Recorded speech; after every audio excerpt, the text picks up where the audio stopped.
नमस्कार, मैं doctor Ansar school of law में आपका स्वागत है। आपने पुरानी काली सफ़ेद फिल्मों में देखा होगा कि बड़े आपराधिक मामलों में एक दो न्यायाधीश नहीं बल्कि न्यायाधीशों की एक पूरी मंडली बैठा करती थी, जिसे जूरी कहा जाता था। दुनिया के बहुत सारे देशों में जूरी प्रणाली आज भी मौजूद है, परंतु इसकी विदाई भारत से बहुत पहले एक बड़े ही सनसनीखेज मामले के साथ हुई थी, जिस मामले के बहुत सारे रहस्य आज तक अनसुलझे हैं। यही ऐसा मामला था जिसमें सर्वप्रथम हत्या के अभियुक्त को क्षमादान प्रदान किया गया था।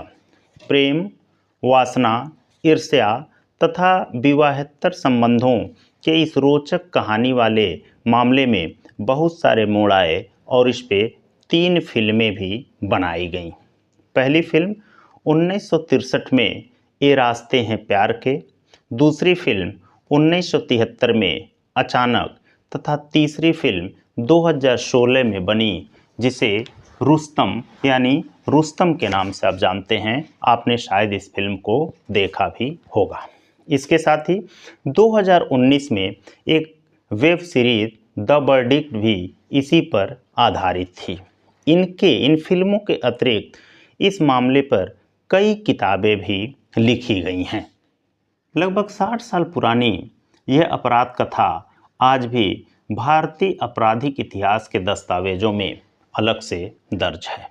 इसके पहले कि इस मामले पर मैं विस्तार में जाऊं, जूरी प्रथा के बारे में बताना मैं आवश्यक समझता हूं, क्योंकि इसी मामले के बाद जूरी ट्रायल को बंद कर दिया गया था।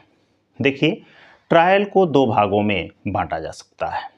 पहला जूरी ट्रायल और दूसरा बेंच ट्रायल। जूरी ट्रायल जूरियों द्वारा किया जाता है, जिसके 12 से 15 सदस्य समाज के विभिन्न क्षेत्रों से चुने जाते हैं, जो न्याय व्यवस्था को समझने तथा इसमें सक्रिय प्रतिभाग करने की योग्यता रखते हैं।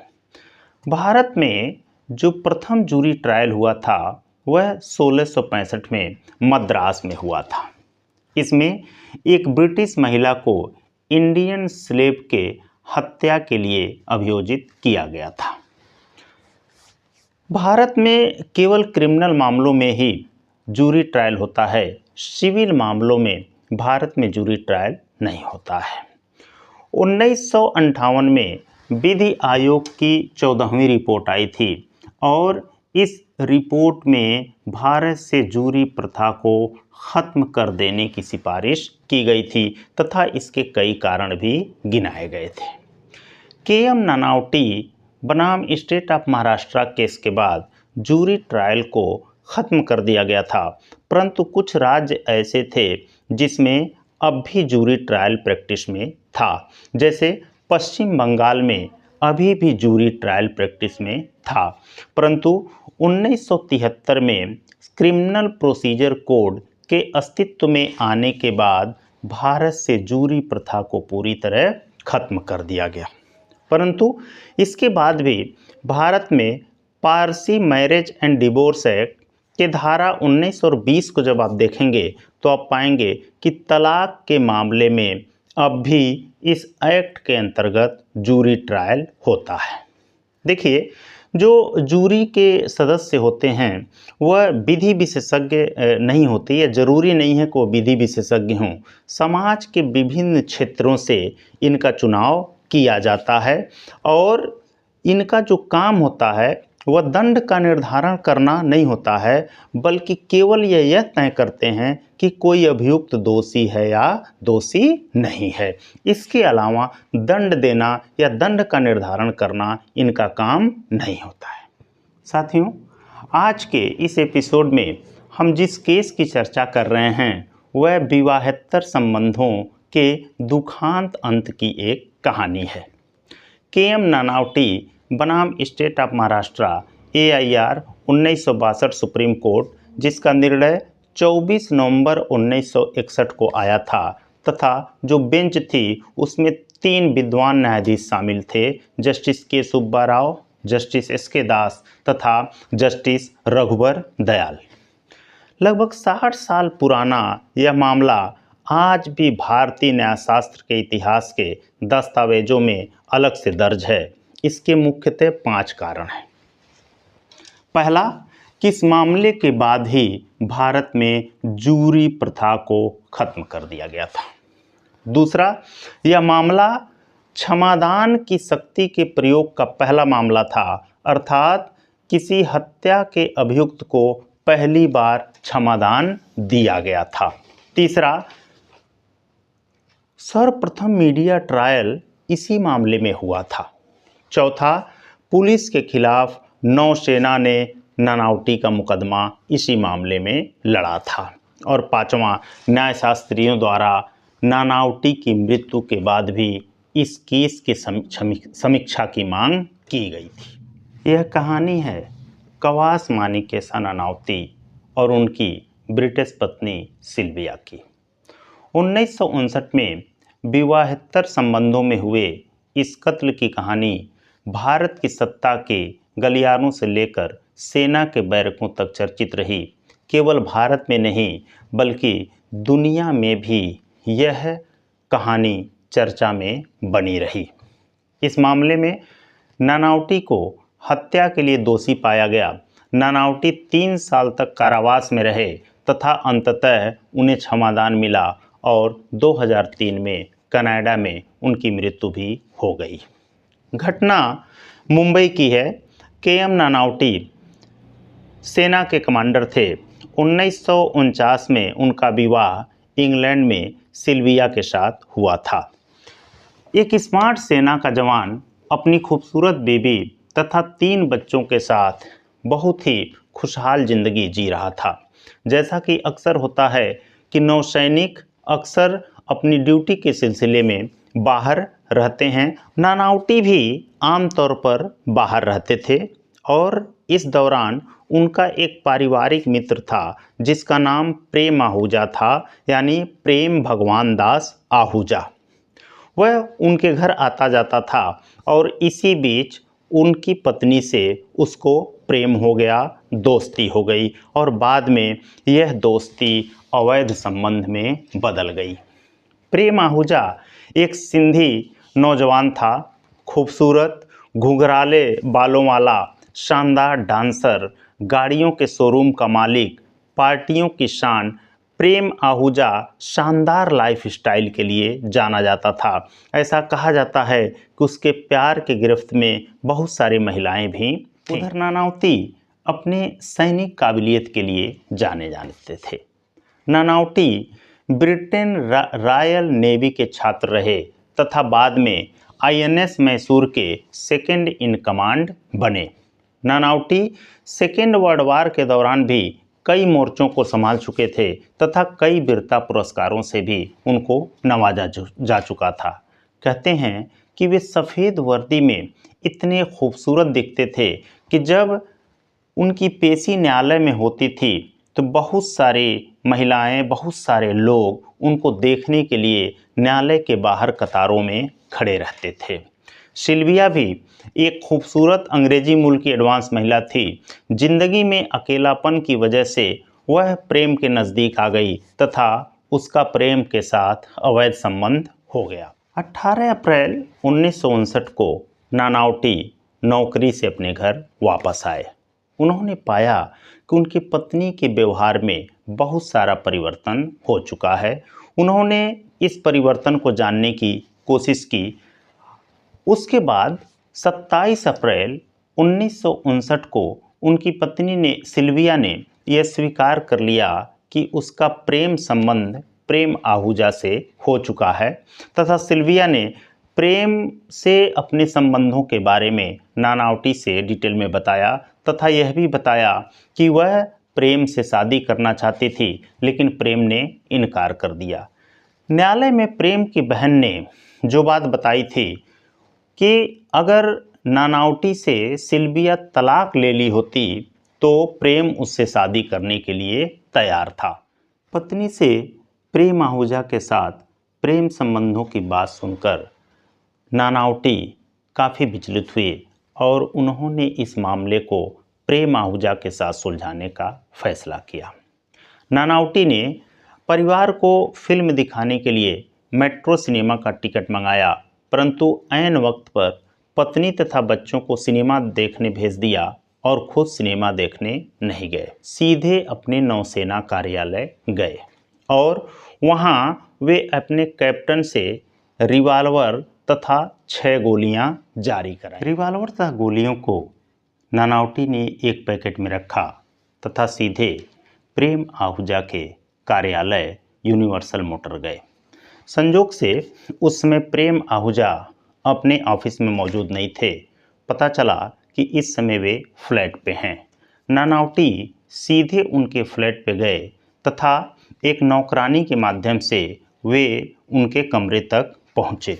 जैसा कि अदालत में बताया गया कि उस समय प्रेम आहूजा बाथरूम से नहाकर निकले थे तथा अभी तौलिया ही लपेटकर शायद अपने बालों को संवार रहे थे। नानावटी ने गुस्से में उनसे पूछा कि क्या वे सिल्विया से विवाह कर बच्चों की जिम्मेदारी उठाना चाहते हैं। इस पर प्रेम आहूजा ने जो जवाब दिया, प्रेम आहूजा ने मुकदमे के अनुसार जो कहा कि क्या मैं हर उस औरत से शादी कर लूं जिसके साथ मैं बिस्तर शेयर करता हूं। यह सुन नानावती को काफ़ी गुस्सा आया और उन्होंने अपने रिवाल्वर की सारी गोलियां प्रेम आहूजा के सीने में उतार दी।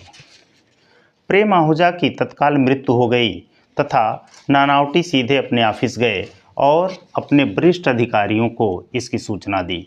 वरिष्ठ अधिकारियों की सलाह पर ही वो मुंबई पुलिस आयुक्त के कार्यालय पहुंचे तथा खुद को समर्पण कर दिया। ऐसा कहा जाता है कि इस केस में पहली बार भारत में मीडिया ट्रायल हुआ था। आर.के. करांजिया जो एक पारसी थे, उनके स्वामित्व वाले एक साप्ताहिक अखबार जिसका नाम ब्लिट्ज था ने बड़ा ही खुलकर नानावटी के पक्ष में खबरें छापी। इस अखबार के माध्यम से आर.के. कंजारिया ने नानावती को एक अन्यायी, सताया गया पति तथा ईमानदार अधिकारी के रूप में चित्रित किया जिसे एक करीबी दोस्त ने धोखा दिया था। ब्लिट्ज ने नानावती की छवि को आदर्श मध्यम मूल्यों का प्रतिनिधित्व करने वाले व्यक्ति के रूप में चित्रित किया, जबकि आहूजा की छवि को प्ले बॉय जैसा दिखाया। 25 पैसे का अखबार कहा जाता है कि 2 रुपये तक में बेचा गया था। प्रभावशाली पारसियों ने नानावती के समर्थन में बंबई में नियमित रूप से रैलियां की तथा नानावती के पक्ष में पैसा और पावर दोनों लगाया। चूँकि मामला सर्वप्रथम ग्रेटर बॉम्बे सेशन कोर्ट गया, जहां इस मामले पर जूरी ट्रायल चला। जूरी ट्रायल में नानावती को 8-1 के बहुमत से निर्दोष ठहराया गया, परंतु जूरियों में इस बात को लेकर काफ़ी मतभेद था कि अगर कोई व्यक्ति बाथरूम से नहाकर निकला है, जो तौलिया पहना है और धक्का मुक्की दोनों के बीच में होती है, तो ऐसी स्थिति में रिवाल्वर से एक गोली तो चल सकती है, लेकिन इतनी सारी गोलियां धक्का मुक्के में नहीं। सत्र न्यायाधीश श्री रतिलाम भाईचंद मेहता थे।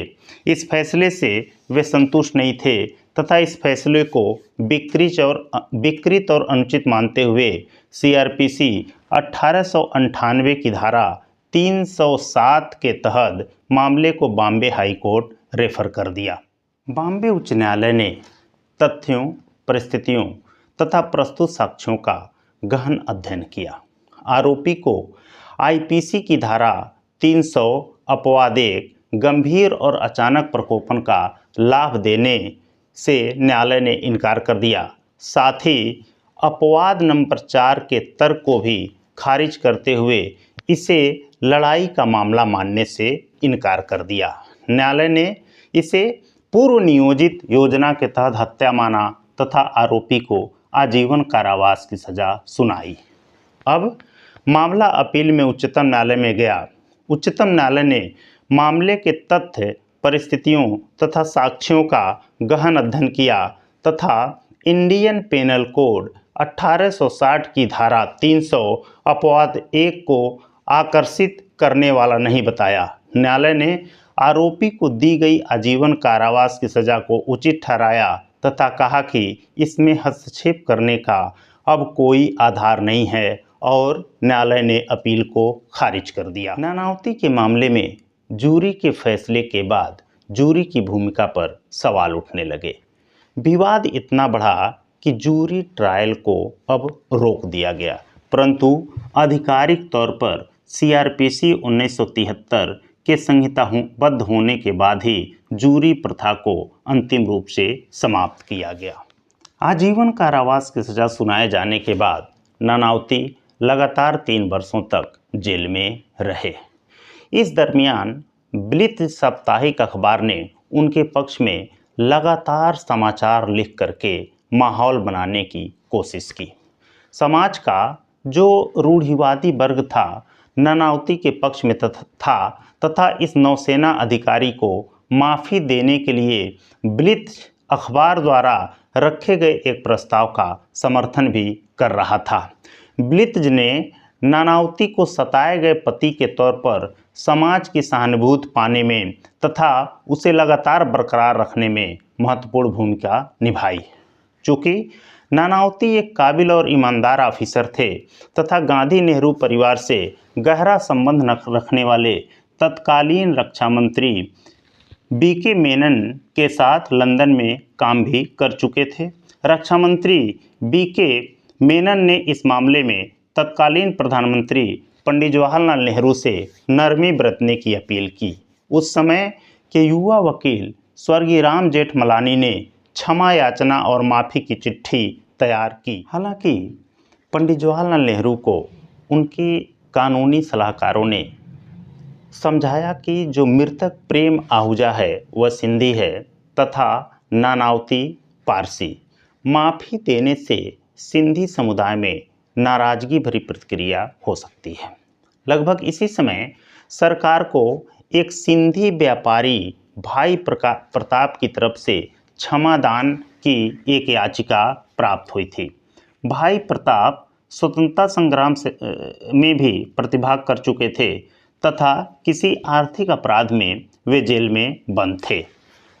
भाई प्रताप की स्वतंत्रता संग्राम की पृष्ठभूमि तथा उनके अपराध की तुलनात्मक महत्वहीनता को देखते हुए सरकार उनको क्षमा करने की इच्छुक थी। शायद नानावती को क्षमा याचना देने की भूमिका के तौर पर भाई प्रताप को भी क्षमादान दे दिया गया। यह संजोग ही माना जा सकता है कि उस समय महाराष्ट्र की राज्यपाल विजय लक्ष्मी पंडित जवाहरलाल नेहरू की सगी बहन थीं, जिन्होंने क्षमा याचना पर दस्तखत किए थे। जेल से रिहाई के बाद नानावती पत्नी सिल्विया तथा अपने 3 बच्चों के साथ कनाडा चले गए तथा जुलाई 2003 में उनकी मृत्यु भी हो गई। सिल्विया वर्तमान में कहाँ है, फिलहाल इसका कोई पता नहीं है। इस प्रकार एक दुखांत प्रेम कथा के अंत के साथ भारत से जूरी प्रथा का भी अंत हो गया। इसी के साथ आज के इस एपिसोड को ख़त्म करने की मुझे इजाज़त दीजिए। अगर यह एपिसोड आपको पसंद आया हो तो आप मेरे चैनल को लाइक करें, शेयर करें तथा सब्सक्राइब करें। नमस्कार, जय हिंद।